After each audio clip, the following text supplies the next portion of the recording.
এই হাদিসটা খুব ভালো করে মনে রাখতে হবে যে এই পৃথিবীতে কেউই আল্লাহ পাকের পরে সিজদা পাওয়ার যোগ্য না। এমনকি নবীদেরকেও আল্লাহ পাক সিজদা করতে বলেন নাই, কিন্তু সেই নবী আমাদেরকে কিন্তু বলেছিলেন যে যদি আল্লাহ পরে কাউকে আমি সিজদা করতে বলতাম তাহলে আমি স্বামীদেরকে সিজদা করতে বলতাম। এটাকে তসলিমা নাসরিন স্টাইলে বুঝলে হবে না। ওরা এটাকে এইভাবে নিবে যে ইসলাম মেয়েদেরকে দাসত্বের শৃঙ্খলা আবদ্ধ করতে চাচ্ছে, হ্যাঁ, আত্মস্বাধীনতা দিবে না ইত্যাদি। আমরা দেখব পরকালে আমি জান্নাতে যেতে পারছি কিনা। আল্লাহ পাকের হুকুমের চাইতে আমার কাছে কোনো যুক্তি বড় নয়।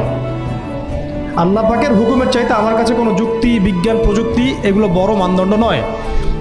শুধুমাত্র স্বামীর আনুগত্য, বিশ্বাস, সম্মানের বদৌলতে দেখা যায় যে পুরোটা জীবন এই বেচারা আপনার জন্য ঢেলে দিবে ইনশাআল্লাহ।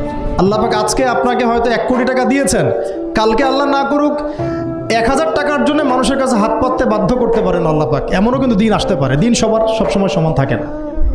আজকে আপনার কাছে 1 কোটি টাকা আছে, কিছু মনে হচ্ছে না।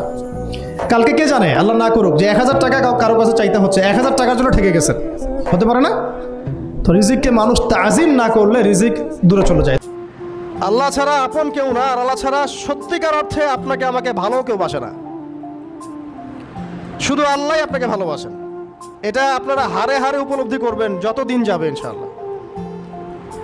তাই শুধু সেই আল্লাহর জন্যেই নিজেকে খালেস করে দেন, আর যার যার হক তাকে তাকে দিয়ে দেন।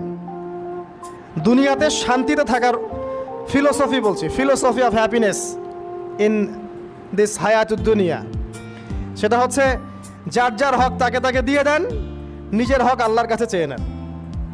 আর দুনিয়াকে আপন মনে করবেন না, আল্লাহ ছাড়া কাউকে আপন মনে করবেন না, আপনি সুখে থাকবেন ইনশাআল্লাহ। এখন আলেম জালেম সবার ফোনে ফোনে দেখবেন আসতেছে, কেউ দেখতে না চাইলেও তাকে দেখতে বাধ্য করা হচ্ছে।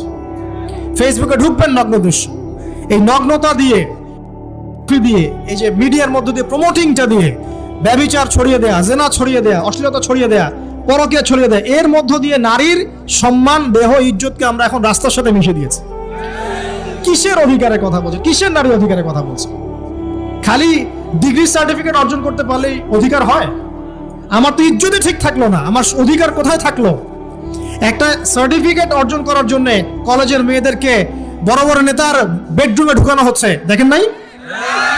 তো একটা সার্টিফিকেট অর্জন করতেই হবে আমাকে, নিজের ইজ্জত বিক্রি করে দিয়ে হলেও আমার সার্টিফিকেট অর্জন করতেই হবে। লাথি মারে এসব পড়াশোনার পিছনে, দরকার নেই আমার পড়াশোনা। হচ্ছে বাসায় এলাকায় এলাকায় মহিলা মাদ্রাসা করেন, মাদ্রাসায় মেয়েদেরকে পড়ান। আমি খুব দুঃখের সাথে বলছি, অনেক মাদ্রাসাতেও এরকম ঘটনা কিন্তু ঘটেছে না? এখানে একটা কথা আমরা পরিষ্কার